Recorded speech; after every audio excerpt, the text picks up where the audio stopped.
"You were just my backup plan in case he flaked," she said without shame. So I quietly cut all contact, blocked her, and vanished. A year later, she saw me with the woman who chose me first and realized too late what she lost.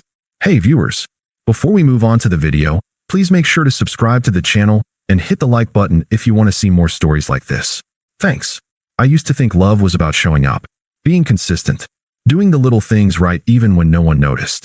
I thought that if you were loyal, supportive, and emotionally available, you'd eventually be valued for it. That was before Jess. I met Jess at a mutual friend's birthday dinner. She was sitting across from me, red lipstick, sarcastic smile, and a look like she'd already decided she was too good for the room. I wasn't her type, not at first. She told me later she usually went for edgy guys, whatever that meant. But I was steady. I listened when she talked, remembered things she said, and I never tried to impress her with anything fake. Eventually, she called me, refreshing. We started seeing each other casually, but within a few months, it turned into more. By the end of the year, we were spending most nights together. She moved into my apartment during the lockdowns. Said it was temporary, but 3 months turned into 2 years. Jess was magnetic in public, people gravitated toward her. She made friends quickly, flirted effortlessly, and always had a story to tell.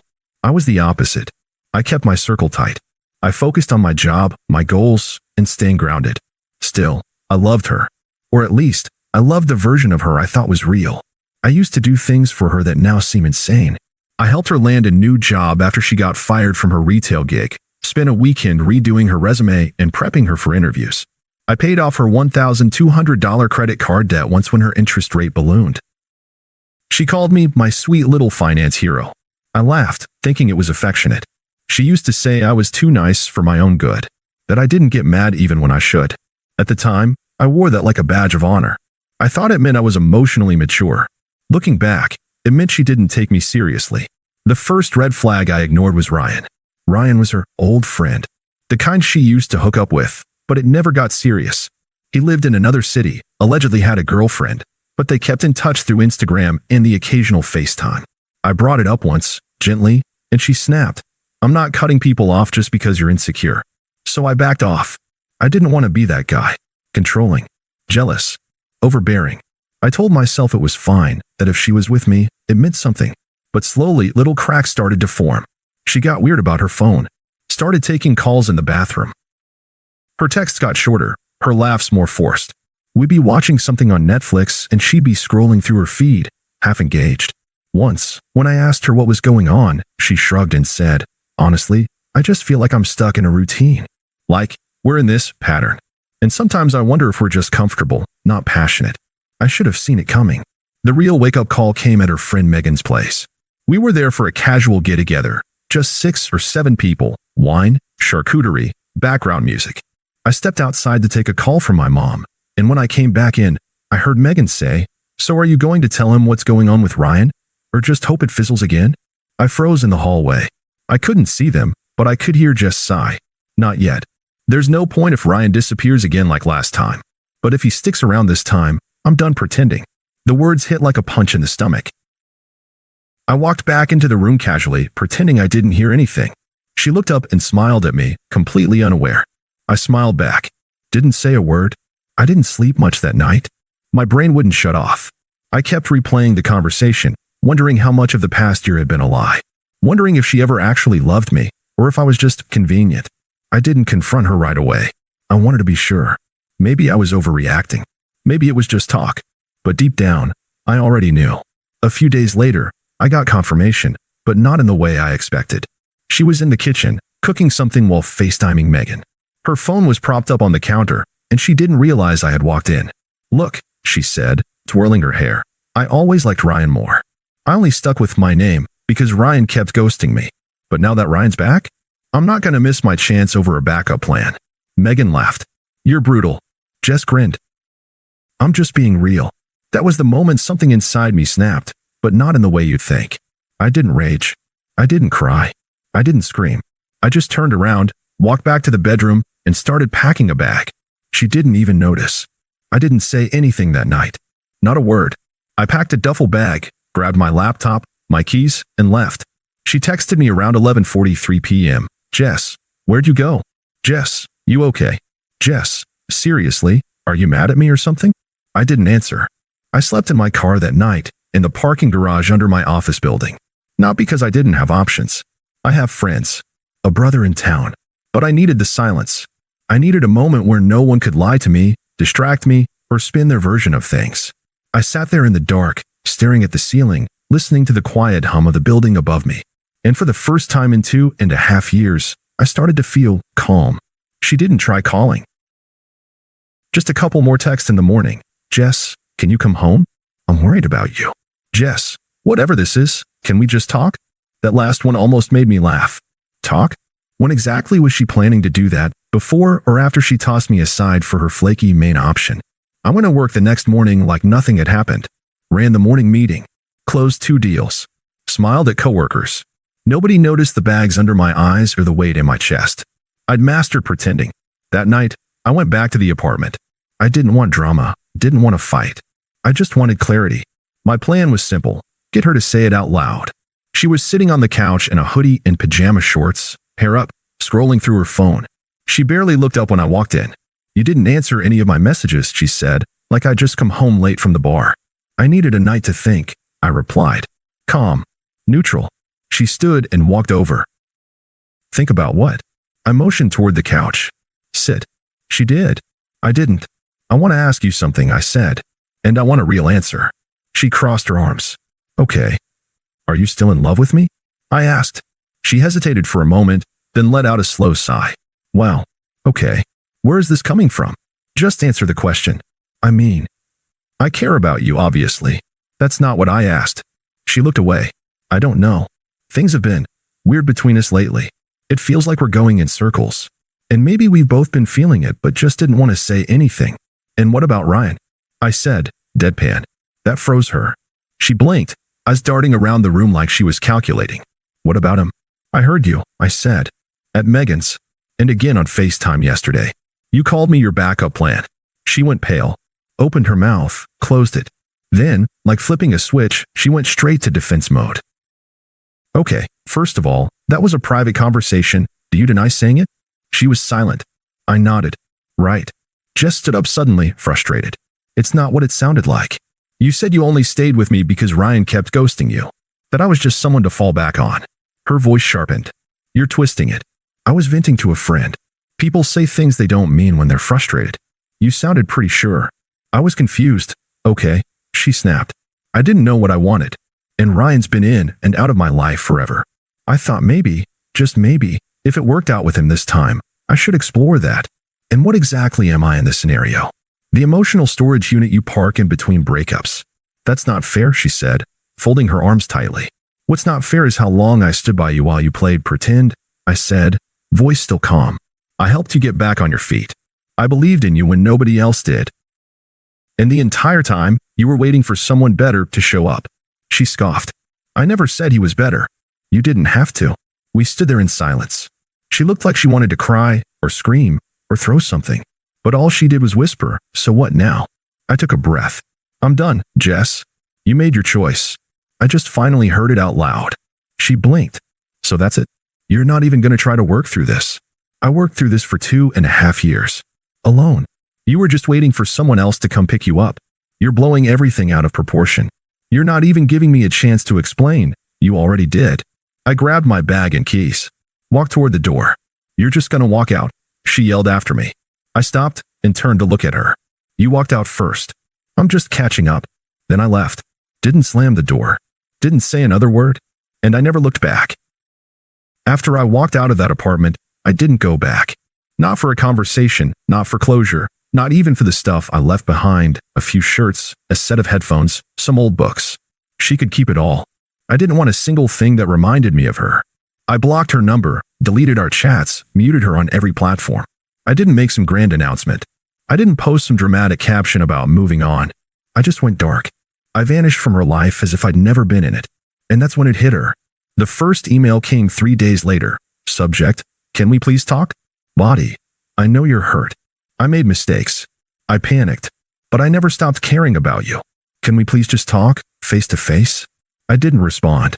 A few days later, I got another one. Longer this time. Rambling. Emotional. She said she missed me. That she didn't realize how much I meant to her until I was gone. That she was confused when she said those things. That she didn't mean it like it sounded. Of course she didn't. It only sounded bad once she realized I wasn't going to beg for her back. But the truth was, I didn't miss her. Not anymore. What I missed was the version of her I thought existed, the person I believed she was. That person died the moment I heard her say I was just a backup plan. The silence that followed became my therapy. At first, it was hard. I'd have moments in the middle of the night where I'd wonder if maybe I overreacted. If maybe I should have fought harder. But those thoughts didn't last long. Because every time I started to waver, I'd remember her exact words. I only stuck with him because Ryan kept ghosting me. It wasn't a mistake. It was a decision. A cold, calculated choice to string me along while she waited for someone she liked more. So I did what she never expected. I built a life without her in it. I started going to the gym consistently. Not out of spite, but because I finally had the mental space to focus on myself. I spent weekends with friends I'd neglected during the relationship. I picked up hobbies again, photography, hiking, things that brought me peace. I started sleeping better, eating better, thinking clearer. One night, about a month later, I got a text from her best friend Megan. Megan, hey, just wanted to say I'm really sorry about what happened. I didn't know she was being that shady. Hope you're doing okay. I never replied. But that was the first sign her little support network was starting to unravel. Then came the second. I ran into a mutual friend of ours at a birthday party. We hadn't seen each other in months, and he looked uncomfortable when he brought her up. Yeah, Jess and Ryan didn't really work out, he said. Apparently, he dipped after like 2 months. Blocked her, I think. I just nodded. Sorry to hear that. I wasn't. Turns out, Ryan had done what he always did. He got bored, moved on, ghosted her the moment she started getting emotionally attached. Exactly what she did to me, only faster. Poetic. That same night, I met someone. Emma. She was nothing like Jess, not loud, not flirty, not the center of every room. She was soft-spoken, grounded, and didn't play games. We talked for an hour straight without checking our phones once. She asked questions, actually listened, and didn't try to impress me. She was just real. We exchanged numbers, and for the first time in months, I felt something that wasn't anger or regret. I felt peace. Emma and I took things slow. I told her up front that I'd been through some things, and she didn't flinch. She didn't ask me to explain everything right away. She just let me be myself, no performance, no pretending. It wasn't some whirlwind rebound. It was calm, easy, honest. And it made me realize how exhausting it had been to constantly prove my worth to someone who was always waiting for someone better. A few weeks after I started seeing Emma, I got another email from Jess. This one was different. Subject, I get it now. Body, I know you probably won't read this, and I don't blame you. But I just want you to know I get it now. I messed up something real because I was chasing something that never existed. I thought Ryan was what I wanted. Turns out he was never capable of loving anyone. And now I've lost the one person who actually showed up for me. You didn't deserve how I treated you. I'm sorry. There it was. The apology. But it didn't land the way she thought it would. Because by then, I didn't need it. I'd already healed. Already moved on. Already realized that people who truly love you don't make you feel like a backup. They choose you first and always. I didn't respond. She'd used her words before to manipulate, to cover up, to justify. Now, her words were powerless. I didn't need them. I had something better. I had peace. About 2 months after Jess's last email, her name popped up again, but not in my inbox. This time, it was on my phone. An unknown number, but the message made it obvious. Hey, I know I'm probably the last person you want to hear from, but I just wanted to say I'm really happy for you. I saw some photos of you, and that girl, she seems sweet. You look really good. I didn't respond. An hour later, another one came through. I've been thinking a lot lately about us.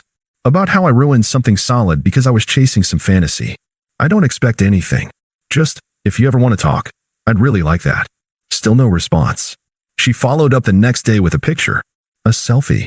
No words, just her looking into the camera with that same force pouch she used to post on Instagram. Blocked. I figured that would be it. But Jess was never good at taking a hint, especially when she felt the power slipping.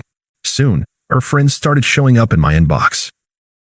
Megan, hey, I know things got messy, but she's really not doing well. I've never seen her like this. She misses you. I'm not saying you should forgive her, but maybe just talk to her. Sam, mutual friend, she's been asking about you a lot, man. Says she made the biggest mistake of her life. You don't owe her anything, just letting you know. I didn't engage with any of it.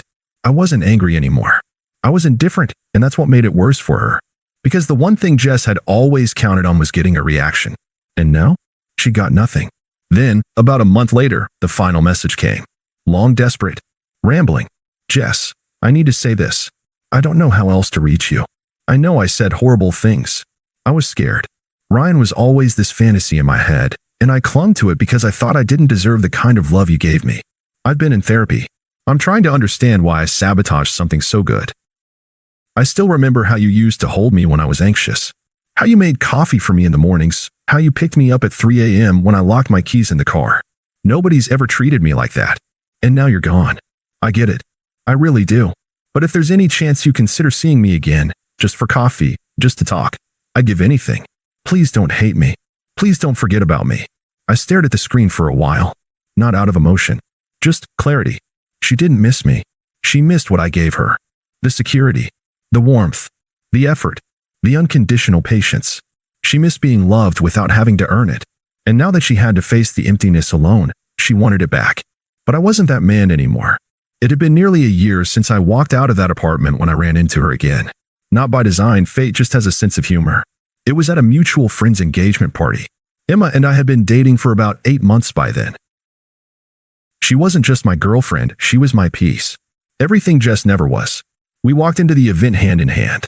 Emma looked elegant but understated, classy in a way that didn't try too hard.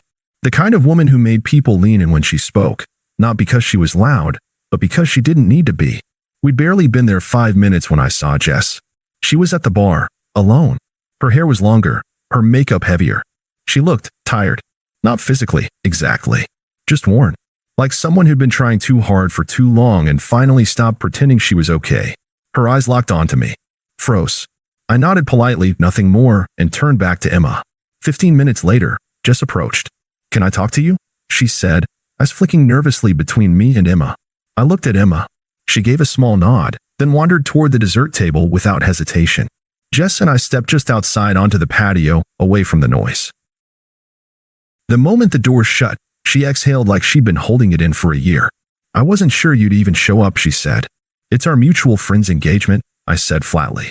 Why wouldn't I? She nodded. You look different. I am. Just look down. I guess you saw everything I sent. Or maybe you didn't. I don't know. I saw it. Silence stretched for a moment. I messed up, she said finally. I know that sounds small compared to everything I did, but I just want you to know I really did love you. I was just too immature to recognize it when I had it. I nodded. Maybe. Or maybe you just loved the way I made you feel. Not me. She blinked. That hit harder than she expected. I've changed, she said. I've been doing work on myself. I know it doesn't fix what happened, but I just wanted to tell you in person. I needed you to know. I looked out at the street, then back at her. My voice was calm, steady. Jess, you once told your friend that I was your backup plan, that you were only with me until someone better came along. She swallowed. I know. I regret saying that every day. I don't. Because it taught me the most important lesson of my life. Never settle for someone who needs to lose you to value you. She didn't reply. I nodded toward the window, where Emma was laughing with a group of friends. She chose me first, and she never had to compare me to anyone else to know what she had. Jess's eyes followed my gaze. She seems nice. She is. And she's honest. She doesn't need attention from other men to feel worthy. She doesn't treat love like a contest. Jess looked like she wanted to say something more, maybe argue, maybe apologize again, but she didn't. She just nodded. Take care of yourself, I said. Then I turned and walked back inside. Emma looked up, saw me, and smiled like I was the only person in the room. And in that moment, I knew I hadn't just moved on from Jess. I had upgraded from her in every possible way. Jess didn't reach out again after that night. No more emails. No more desperate messages. No mutual friends testing the waters on her behalf. She finally understood. She no longer had access to me. Not just to my time, to my energy, my presence, my care. All the parts of me that she once took for granted. They were gone. Not stolen. Not taken away in anger. Just reclaimed. Because the truth is, I didn't need revenge. I didn't need her to cry or apologize in front of a crowd or beg on her knees. That's not what healing looks like. Real healing happened in the quiet. In the mornings I woke up without that heaviness in my chest. In the calm, I felt walking into my apartment and knowing peace lived there now. Emma and I built something from scratch. No ghosts, no games, no waiting for the other shoe to drop. She chose me the way I always wanted to be chosen, freely, clearly, and without hesitation. And I finally chose myself too. There was a moment, maybe 2 months after that party, when I was cleaning out an old drawer and found a note Jess had written me years ago. A goofy post-it from some random Tuesday. "You're my favorite safe space. Don't ever change." I held it for a second, smiled once, and threw it away. She was right about one thing.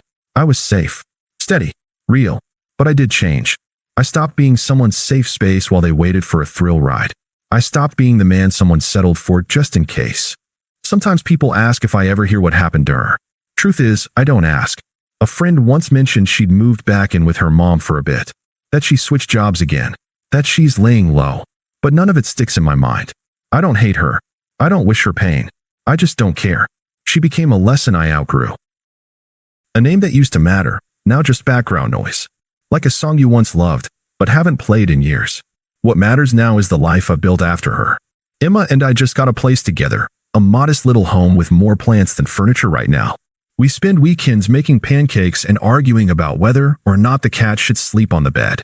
We laugh a lot. We talk even more. And sometimes, when she's curled up next to me with her head on my chest, she'll say something simple like, "I'm glad we found each other." And I always smile. Because I didn't find her by luck. I found her by walking away from the person who never deserved me in the first place. And I'll never go back. Thanks for watching. Make sure to subscribe to the channel and hit the like button.